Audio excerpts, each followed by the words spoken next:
Today is Africa Day, marking the founding in 1963 of the Organization of African Unity, the forerunner of today's African Union.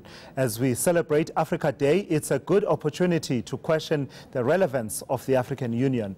Could development and peacekeeping not be handled more effectively by regional bodies? Joining us now is Liesl Louw-Vaudran from the Institute for Security Studies. I hope I pronounced your surname properly there, Liesl. Thank you so much for coming through. So the OAU was all about spearheading the drive for the liberation and freedom of Africa. The AU, which was launched in 2002, was about making sure that, in the words of Thabo Mbeki back then, Africa takes her rightful place in the global community.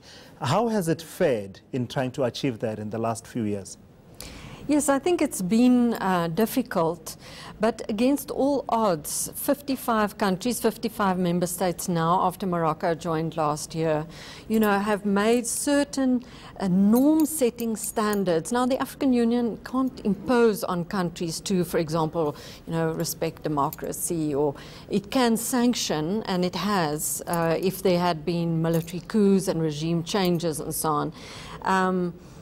But the African Union has gone through phases. I think at the moment it's going through a very difficult phase because it's trying to reform the institution.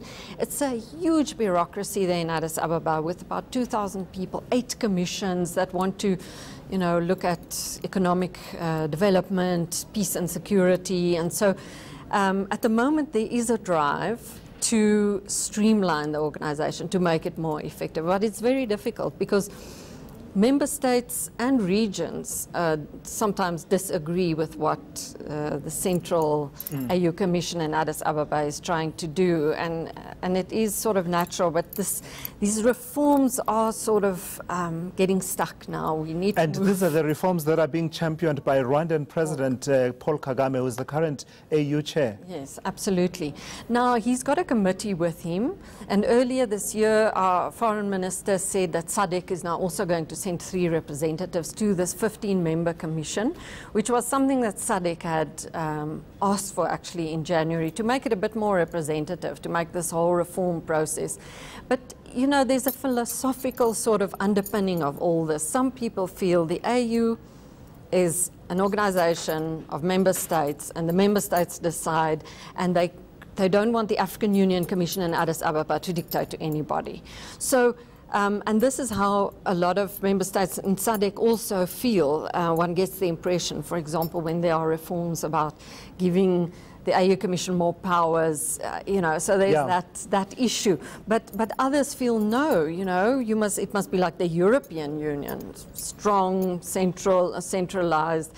It's a philosophical debate, but at the same time, one gets the feeling that the organization is not ready yet. And part of it is because, none of the organizations, none of the countries that are member states of the AU have ceded any level of, authority to the African Union.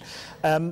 Talk to me then about the various agencies and programs that the AU has sort of put in place to sort of achieve goals that are perhaps political in nature without having that authority. So such structures as NEPAD and the African peer review mechanism. Let's start with that. What is your assessment? Is it relevant? Is it working well? It's voluntary, of course, which for me seems to be a bit of a problem. That is sort of problematic. When the AU was founded in 2002, the attitude of the founding fathers like Mbeki or Obasanjo and so on was to say, okay, but so many countries, let's work with those who want to play ball, and 12, even if it's just a small number of countries signing up. And that was the case, the African peer review mechanism, which was really a way to say to the outside world, look, we don't want the World Bank and the IMF coming and telling us what to do. We'll do our own peer reviews, we'll look at governance, and then we will discuss aid. It was a mind shift. It was a very important mind shift, NEPAD and the APRM,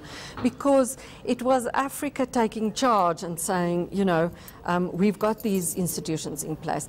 Now, unfortunately, over the years, some of it has been diluted. The African peer review mechanism has gone through, I'd say, a real big lull in, it hasn't been functioning as it should be. Now there's a new CEO, Eddie Maloka, who's a well-known South African. He's trying to revive it. The same with NEPAD. It's it's a fairly small institution. It hasn't produced the goods. So Liesl, we're out of I'm time. sorry. No, it's not your fault. Let me just end on what I hope will be a positive note.